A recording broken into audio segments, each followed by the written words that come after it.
Bashaya indisheni uhulumeni kuba babhekele ngokuncane ngokuwasha izandla omama abahlola izintombi bezibulala inyoka enyokeni izolo ngomgqibelo zibonakala emehlweni ukuthi zijabule zihaya amahubo.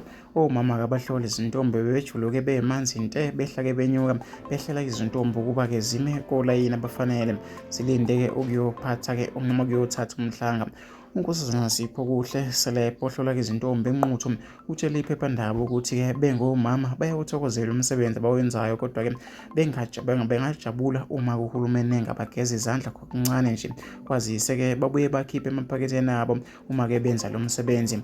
Unkosazana Selebhe oneminyaka engu-15 enza-ke lo msebenzi, kanti-ke uthi-ke bengomama bayaziqhenya ngawo. Siyakuqonda ukuthi-ke isiko likhokhela, kodwa-ke siyacela singomama kuhulumeni ukuba-ke asibhekelele ngokuncane nje kokuwasha izandla.